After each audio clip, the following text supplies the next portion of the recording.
جو دعویٰ حضرت مرزا صاحب نے کیا ہے وہ یہ ہے کہ میں محمد مصطفیٰ صلی اللہ علیہ وآلہ وسلم کا کامل غلام نبی ہوں. نہ قرآن کا ایک شوشہ تبدیل کرنے کے لیے آیا، نہ سنت کو تبدیل کرنے کے لیے آیا، نہ فرمان محمد مصطفیٰ صلی اللہ علیہ وسلم کو تبدیل کرنے کے لیے آیا. قیامت تک کے لیے یہ جاری قدریں ہیں، ان کو کوئی بدل نہیں سکتا. میں حضور اکرم صلی اللہ علیہ وآلہ وسلم کی غلامی کی طرف قوم کو دوبارہ بلانے کے لیے آیا ہوں. ان سنتوں کو بحال کرنے کے لیے آیا ہوں جو حضور کے زمانے میں جاری تھی، بعد میں امت ان سے پیچھے ہٹ گئی. ان مسائل کو حل کرنے کے لیے آیا ہوں جو حضرت صلی اللہ علیہ وآلہ وسلم کے زمانے میں روشن تھے مگر بعد میں اختلاف کا شکار ہو گئے. یہ دعویٰ ہے. اگر تھوڑی دیر کے لیے سوچیں اپنے گزشتہ پس منظر سے نکل کے، اگر کوئی شخص یہ دعویٰ کرتا ہے کہ خدا نے مجھے غلام محمد مصطفیٰ کے طور پر، آپ کے تابع کے طور پر نبوت کی خلعت پہنائی ہے، تو شان مصطفی میں اس سے کیا نقصان پہنچتا ہے؟ یہ کسوٹی ہے جس کی طرف میں آپ کو بلاتا ہوں. اور اس کے برعکس ایک اور بات بھی سوچ لیجئے. اس سے پہلے انبیاء ایسے گزرے جن کے غلاموں کو خدا نے نئی شریعت نہ لانے کے باوجود نبوت کی خلعت بخشی تھی.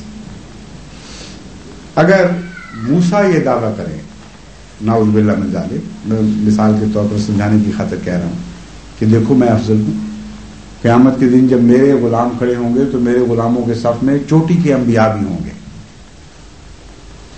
داؤد بھی ہوں گے، سلیمان بھی ہوں گے، حضرت عیسائی اور بہت سے غلام، ان میں حضرت عیسیٰ علیہ السلام، حضرت یحییٰ، حضرت زکریا، یہ سارے بزرگ ہوں گے.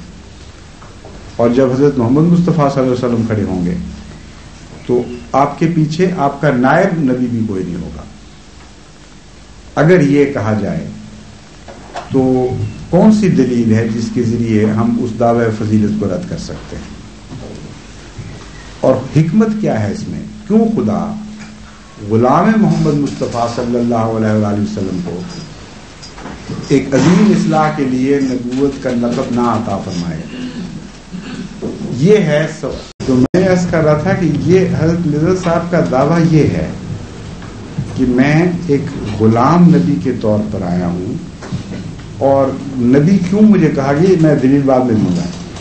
دعویٰ پہلے سمجھنا چاہیے اس دعوے میں قابل نفرت بات کوئی ہے کہ نہیں، یہ صرف دیکھ لیا جائے. اور ایسی بات کوئی ہے کہ نہیں کہ جو حضرت محمد مصطفیٰ صلی اللہ علیہ وآلہ وسلم کے لیے حتب کا موجب ہو. اگر یہ کہا جائے کہ آپ کی روحانی بادشاہت قیامت تک قائم ہے، آپ کی کتاب قیامت تک قائم ہے، آپ کی سنت قیامت تک قائم ہے، کوئی شخص نبی ہو یا ولی ہو ایک شوشہ بھی قرآن، سنت اور حدیث کا جو سچی حدیثیں ہیں منسوخ نہیں کر سکتا، تو پھر اس کو اگر نبوت کا لقب ملتا ہے تو اس میں کون سی بات ہتک یا گستاخی کی ہے؟ یہ ایک بنیادی بات ہے.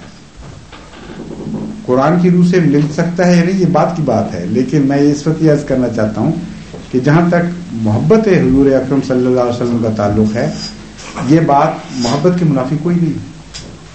میں تو سمجھتا ہوں کہ جس بادشاہ کی غلامی میں بادشاہ ہوں وہ زیادہ معزز ہوتا ہے.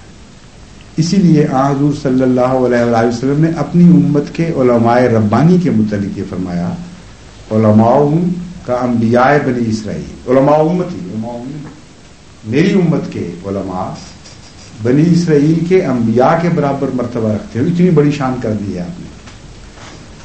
دوسرا دعویٰ آپ کا یہ ہے کہ مجھے خدا نے امام مہدی بنایا ہے.